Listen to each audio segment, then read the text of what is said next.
rock really started kids who didn't buy records to get interested in music. And as the kids got interested, record stores exploded, labels exploded. And in the 60s and 70s, you couldn't walk one block without a record shop. There was no end in sight. It just kept getting bigger and bigger. The retail music industry, at one time, one of the most successful businesses in the world. Now, almost non-existent. So what killed the music shop? Fred Pernitz, a record store owner for 50 years and author of the Vinyl Chapters. Kahiem Davis-Simms, an aspiring hip-hop musician. And Gene Perri, a former store manager, all sat down to discuss their opinions and views on how the music scene has changed. I think the reason why record stores failed, was because of file sharing sites like LimeWire and sites like, I know there was one before that I can't remember, but you were just able to get hundreds and hundreds of songs for free, and you started getting prosecuted for it in the beginning, and then it just was impossible to police, and so you can't really compete with that. You can't compete with a click. When I had my store, I remember Tuesdays was always a big day for release dates, just like GameStop is now. People would line up outside for the new Bruce Springsteen, the new Michael Jackson, U2, Pink Floyd, whatever it was. And that's when the industry was really good, in the mid-'80s to the late '90s. And then, of course, it all went downhill. What happened was the CDs, really, the birth of CDs was in the 80s. And CDs changed the whole industry. In a way, it was great because it was a fantastic. Until then, you needed either a needle to play your records or a place for your 45s to spin around or your cassettes and even your 8-tracks and the machinery. CDs was a completely different thing. You didn't need any equipment except a CD player. But the fact is that brought on a brand new industry, which is called downloading. So, and that, the word gets around pretty fast.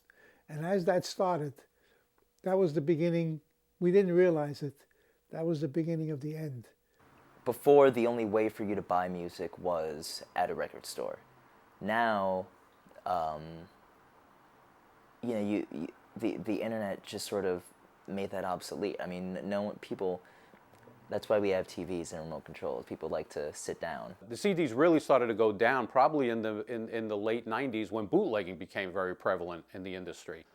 Sometimes I wanted to get into a fight with these bootleggers because they were actually taking business away from us. I mean, they weren't paying rent. They just pulled up into the parking lot, opened up the trunk of their car, literally came in like Santa Claus does on Christmas Eve with a duffel bag full of CDs.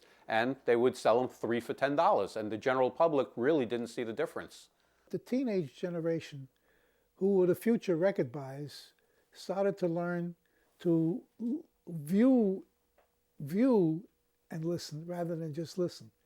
They couldn't imagine sitting on a couch or in a chair listening to a record going when they could see it on the screen, and that's when the rock groups started with the Smoke and the group Kiss, for instance. They weren't just singing songs, but they were dancing, and little by little, videos became the big thing. One of the most popular groups is still recording today is Jethro Tull from England. Back in the early '70s, they were after the Beatles broke up.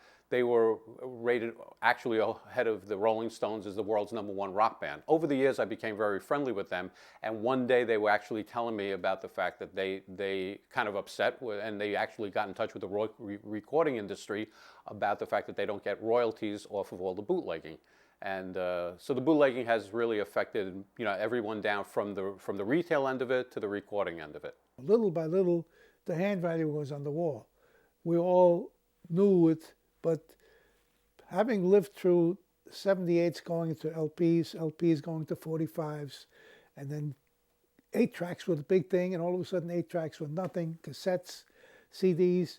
So we were dreaming that something would come along and revive the industry. So we all fell into the same boat, And when we started hitting bottom, and we tried to pull out, nobody wanted to buy. So we either had to close. Well, no, we had to just close. That was it. I definitely do miss sort of, caring about music the way I do. There is something ceremonial about getting a CD in its package, or even a record, and taking it home and opening it up and seeing the packaging and putting it in and like sitting down and listening to it. Because with iTunes, you get detached. You can preview it before you buy. You hear a 30-second clip, and then you download it, and it's also fast that a lot gets lost in the mix there. But if you really care about what you're listening to, there's something to be said about having it. Like, that's I don't like Kindles. I like books. One of the things I think about, besides the bootlegging and besides the downloading, is the fact that the whole entertainment dollar is being stretched now. For example, when I was growing up, we listened to the radio. The WMCA good guys were kind of like the Z100 of the 60s. We would, listen to our transistor radios, and then whatever song we heard, we'd run out to the local record shop and buy that record. We didn't have hundreds of TV channels to surf through. So the whole entertainment dollar, your time is kind of limited to what you could do. Now people surf on, like I said, hundreds of TV channels. You got video game systems. I mean, I know people who play Xbox for hours on it a day, and that means that they don't have as much time to listen to music. So I think that also has hurt the industry. So even though downloading and accessibility helped pave the path for disaster in the retail business, they also helped upcoming artists like Kahiem Davis-Simms gain exposure. 15 years ago, you'd have to stand on the street and try to give out your CDs, but no one wants to buy a CD on the street, But now, if you know the right person and are really good at wording emails, you can get, the first song you've ever recorded on big blog sites like Pitchfork, and they'll just post about you, and all of a sudden you've got like a fan base. It's pretty great. Yeah, so like,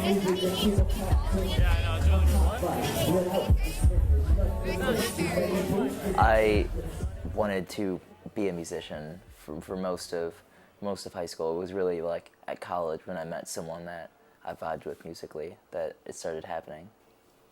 Pretty much before the internet, there wasn't an outlet for anyone to be a musician. I mean, now you can record an album in your bedroom, and with a couple clicks, you can put it online for people to see.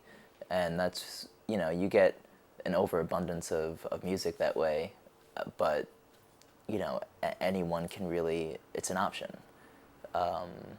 Sites like, iTunes, or smaller ones like Bandcamp and SoundCloud, where you can put your own music up for purchase and make money, or you just give it away for free. I think that is something that kind of stopped. That sort of changed the way it worked, for in the industry, because you could get so much for free.